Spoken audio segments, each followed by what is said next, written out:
Welcome to an overview of the MathsWhiz presentation at ULearn 17. MathsWhiz, plugging the gaps, creating solid foundations. This presentation is just over 25 minutes long, but should you wish to skip to a particular point or find a section easily again in the future, then this simple guide may help. It is with interest that I read more and more articles addressing the downward slide of performance of New Zealand students, especially in mathematics, as highlighted by international studies like PISA. Former University of Auckland professor John Hattie thinks that streaming is the cause. Both previous Education Minister Hekia Parata and Labour's Education Minister Chris Hipkins agreed, but said schools would remain free to decide whether to stream children or not. Now, I'm not here to get into a debate about whether PISA is a good measure or not, or streaming versus non-streaming, MLE or traditional classroom layouts. All I'm saying is that in these days of inquiry teaching, we're all called to make data-driven decisions and to have at our fingertips all of the data we possibly can to evaluate our classroom practice. What I think is undeniable, however, is that the one factor that will affect student progress and achievement is effective classroom practice. What we are seeing, though, is that this is becoming an increasingly difficult, if not impossible task, identifying and then catering for all the diverse learner needs among our students. To do our job now, we need to work smarter because we cannot work any harder. The articles we read and comments from experts are too often focusing on the problems without giving any concrete solutions. Emeritus Professor Warwick Alley is quoted in an article in the Herald back in March titled "Dumbing Down a Generation, Performance of New Zealand School Children Plummeting." While the statistics are undeniable, there are still no concrete suggestions in this article either for how we are to address this. What I continually come back to, however, is that in my experience of 31 years in the classroom, looking at my own teaching, my own classes, and numerous observations of other teachers in different appraisal roles I've had, the one factor that will affect student progress and achievement is effective classroom practice. So, what are the barriers? What is preventing us from using this powerful tool to its highest potential? Many may be familiar with the TES.com website, which advertises itself as the largest online community of teachers. And in March of this year was an article written by a lead teacher from the UK by the name of Colin Harris.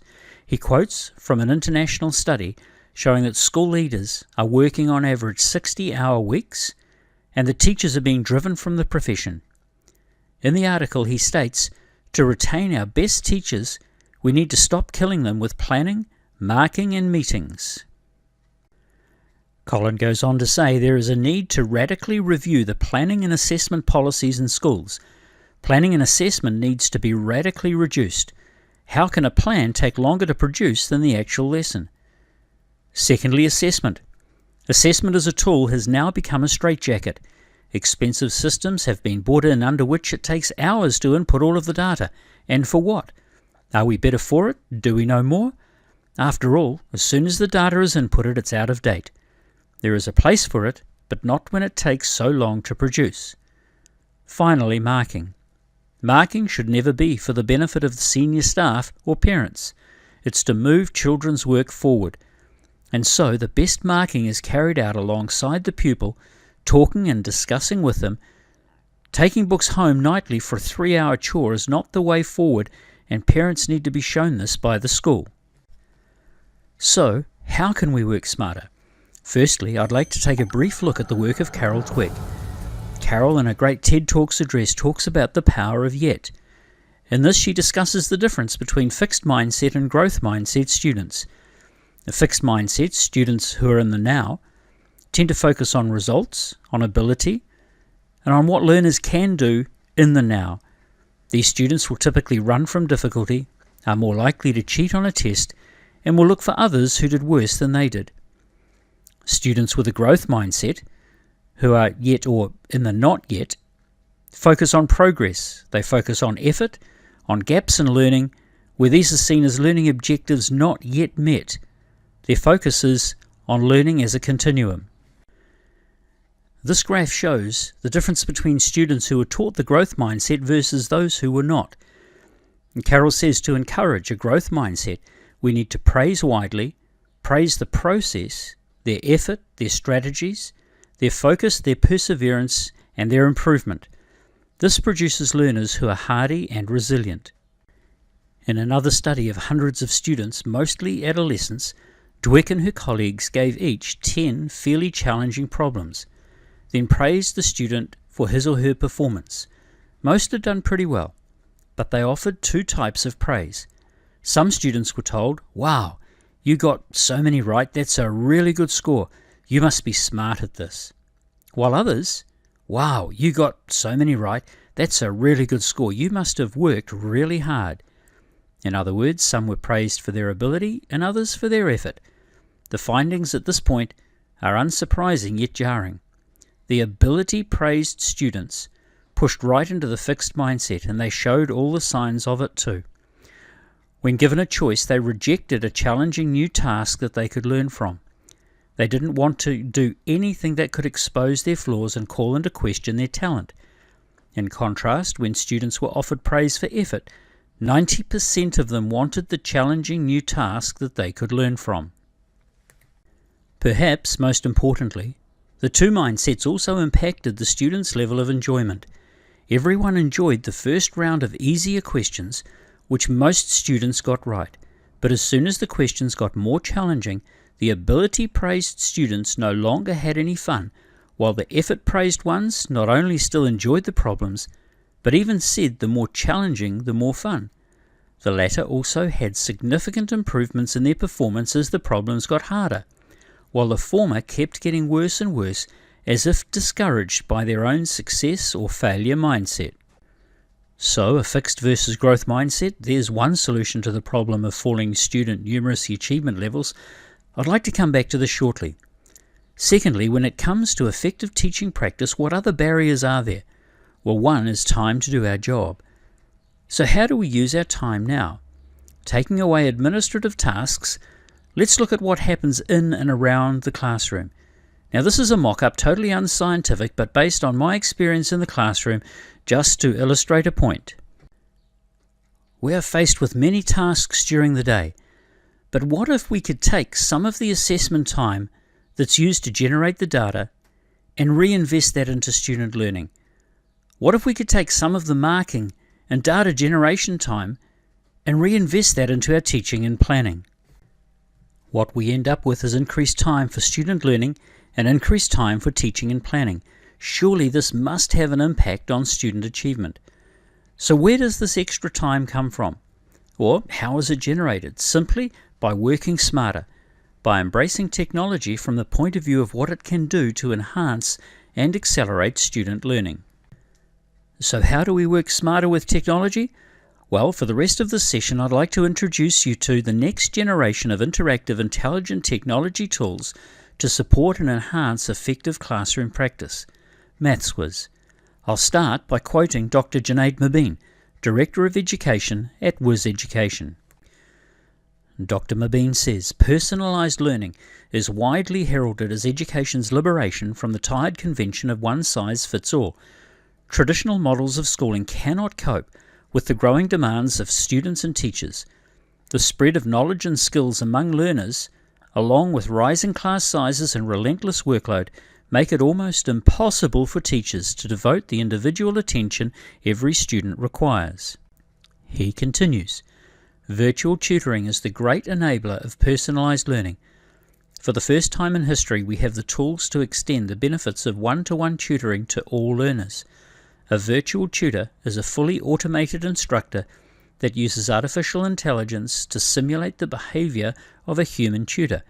It starts by diagnosing each learner's specific knowledge gaps across different curriculum areas and then develops individualized learning pathways to fill those gaps, constantly adapting the difficulty and form of content based on learner responses.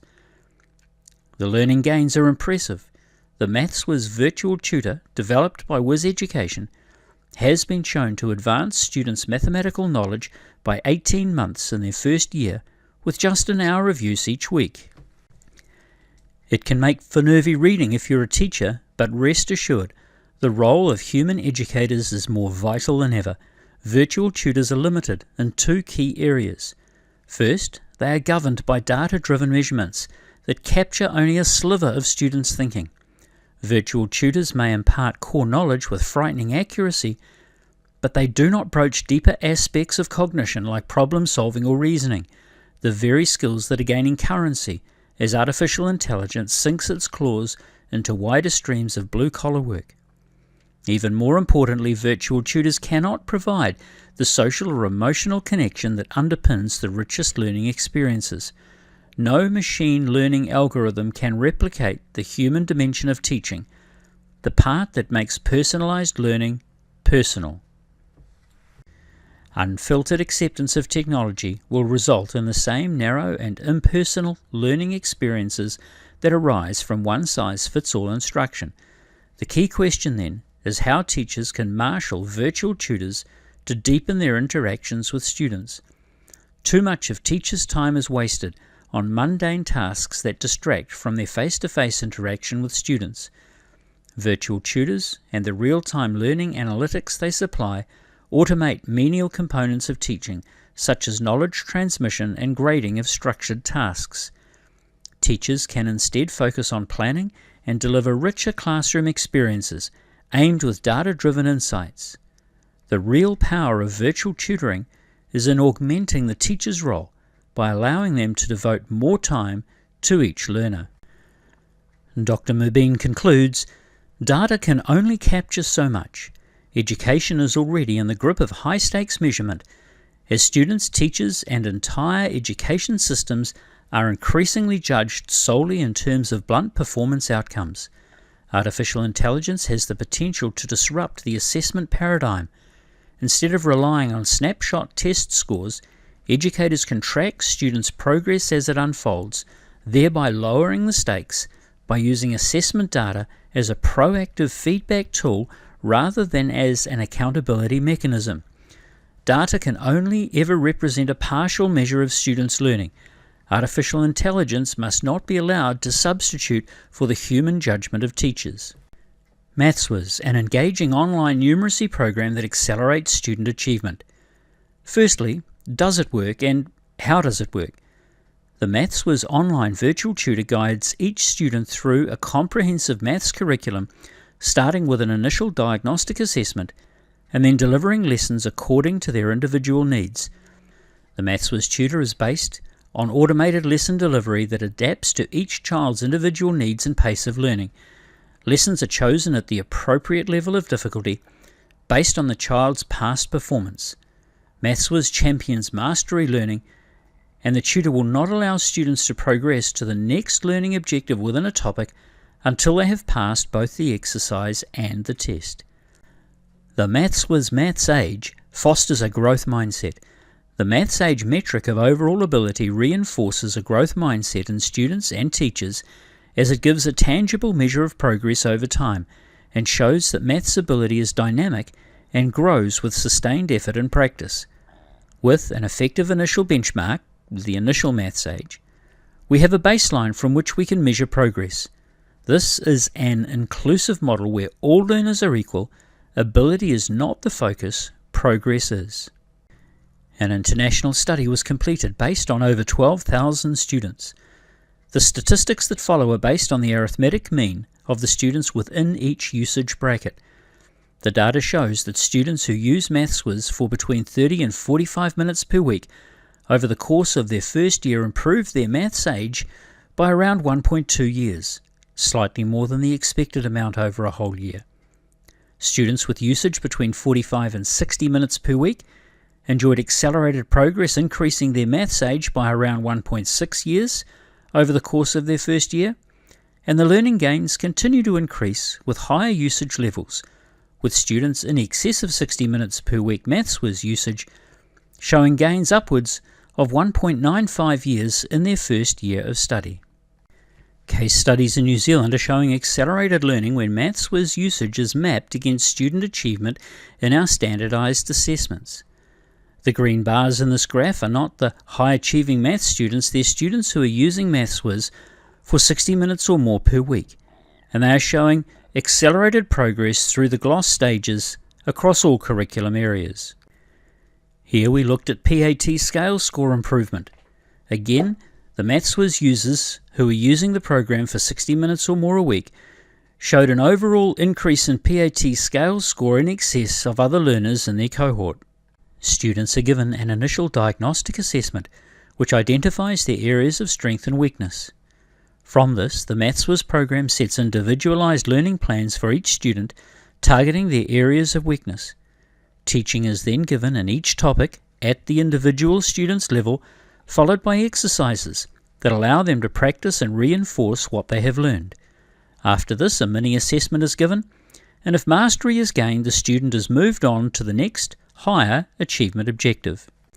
As each learning objective is passed or mastered, a little bit of blue gets filled in their progress chart, ultimately resulting in a more even learning profile with no more areas of weakness. While teachers are getting on with their own class programs, MathsWhiz is working in the background, filling in the gaps in each learner's profile, making the job of the classroom teacher easier as new content is introduced. As part of the student learning experience, not only does the program continually adapt to student achievement, as each progression is made, the student's learning program is adjusted, taking them to the next higher learning objective in that particular subtopic, but the program also intelligently adapts to individual student needs in the following areas. Firstly, skip. In the majority of exercises, if a student gets 4 questions correct in a row, there will be a pop-up asking the student if they wish to skip the remaining 6 questions and move straight to the assessment. For example, you may have just finished teaching on transformation geometry, and the student gets an exercise addressing what you have just covered in class. If they have already mastered the particular learning objective in class, there is no point in continuing to answer all 10 questions. Student online learning time is maximized by giving the student the option to progress straight to the assessment. Regression. If the student gets 4 questions wrong in a row, the program will automatically intervene, exiting the student from the exercise and taking them back to a prior learning objective. For example, a student may be struggling with partitioning of 3-digit numbers, so MathsWhiz will take them back to partitioning of 2-digit numbers to consolidate their learning, reteach the earlier learning objective, and then when mastery is gained, move them back on to the higher level content. Firstly, when looking at students operating in an online environment, that is, being able to operate in an environment where technology can work for us, can I suggest that there are 2 measures that you need to focus on when evaluating the effectiveness of the time that your learners are investing and the funds your budgets are committing to. Student learning time. This is a limited resource and once used can't be recreated or reused. When your students are online, are you getting data showing what they've been doing, that is, how they've been using their time effectively, how they've been doing, are you getting progress and achievement data, and finally what their next steps need to be. As teachers, we are not the only ones who need to work smarter. Financial investment, again, a limited resource. So are you getting the data to know whether what you are doing is effective or not? While your students are working, do you get data that shows progress? Have they made progress towards agreed achievement goals? Achievement, to assist you with planning and reporting. Secondly, we need to be releasing teachers from time-consuming data generation, testing and marking, and some of the necessary data collation and presentation to get it into a usable format, and then reinvest that time into effective teaching practice. Are your current programs enabling you to do this? Working smarter rather than harder will mean utilizing technology in the areas of monitoring, measuring, and reporting on student progress and achievement, freeing us up to do what we have all been trained for, and that is making a real difference to student engagement, learning, and achievement. The effectiveness of any investment needs to be measured. If you are not getting a return on that investment, or if you are not sure, you may not have the data, then should you be re-evaluating where your investments are and possibly reallocating them? As well as having a comprehensive student assessment and learning engine, MathsWhiz has an equally impressive administration portal. Here, teachers and administrators have full access to their own site management, as well as extensive data reporting and monitoring tools. In this display, a green tick signifies accelerated learning. Students are averaging 3 or more progressions per week over the specified reporting period, while their maths age will also be increasing at a faster rate than their chronological age. All the time students are online using MathsWiz, data is being generated in the background, collated and presented for you to view, analyze, download, and then use to inform teaching practice, to identify at-risk students, to find specific information about those at-risk students and why they're not achieving, as well as giving you the tools to effectively deal with those issues. The main class dashboard will show you at a glance the students who have been making the most progress over your selected reporting period, and this makes it easy to acknowledge and reward progress, to praise effort, application and resilience, to move students into a growth mindset. In the Comparisons tab, you can easily change from an ability to a progress overview. Students can be shown in order of ability, great for confirming maths groups if you sort on ability, or in order of who is making the most progress. This is a great student engagement and motivation tool, as all students will start every week the same, and all have an equal chance of making the most improvement regardless of ability. Improvement is directly related to effort and application. All the data that you see in the admin portal can be downloaded into a spreadsheet format. One of the applications in the Topics tab is that as well as getting an overview of your class performance, improvement and ability in each topic, is that downloading this data into a spreadsheet allows sorting by ability in each NZC achievement objective. Now your maths groups can easily be arranged and rearranged based not just on overall maths ability, but ability in a discrete skill set area. An overview of data is given by default. Clicking on the Detailed tab shows more data sitting in the background, allowing this to be fed directly into teacher inquiries and key intervention strategies. From the detailed display, see at a glance students at risk, low usage or high usage, low progress. You can drill down into the data that raises further questions, for example, low average test scores. Drilling down into individual student histories allows you to identify problems quickly. Looking at individual student data, as well as activity, progress, and achievement data, other formative assessment is being done in the background, showing, for example, exercises that are exited before completion, exercises where students have elected to skip forward and take their next mini-test early, as well as exercises where students have struggled and where there has been intervention on the part of the MathsWiz Intelligent Tutor as a result. MathsWiz is fully aligned to the New Zealand curriculum, and all the time the students are online, MathsWiz is assessing and collating performance data measured against each individual NZC achievement objective. As mentioned earlier, all data that you see in the admin portal is downloadable into a spreadsheet format for further individual analysis and grouping. One application is that student achievement data can be downloaded and then used to feed into reporting and also feed forward to students and assisting them in developing their next steps. Reading the curriculum report vertically will give educators insight into overall class strengths and weaknesses. In this screenshot, there is class mastery in NA 26 and 27, that is, number algebra level 2, bullet points 6 and 7, additive strategies and partitioning of numbers. But overall the class is weaker in GM 27, geometry measurement level 2, bullet point 7, or transformation geometry. This could be valuable in preparing starter or short-term activities for the class. An emphasis on transformation geometry would be an effective use of time, as it is targeting an area of actual need in the class. So, reading the chart vertically gives insight into class trends, but reading the report horizontally gives performance data for each student measured against each individual NZC achievement objective. Now, student progress and achievement data is available at the click of a button for every student measured against each New Zealand curriculum achievement objective. Where class weaknesses are highlighted, mousing over the achievement objective will give the AO descriptor. Clicking on the achievement objective will give a drop-down of all of the MathsWiz exercises directly linked to that achievement objective. Access to all of the exercises and associated teaching snippets is available for use on class screens or projectors. Teachers who are not completely confident in particular areas, or for concepts like transformation geometry, where static drawings are not always the most effective, this provides extremely valuable tools to be used in class teaching. So, in summary, the key to accelerated student achievement and progress is effective classroom teaching.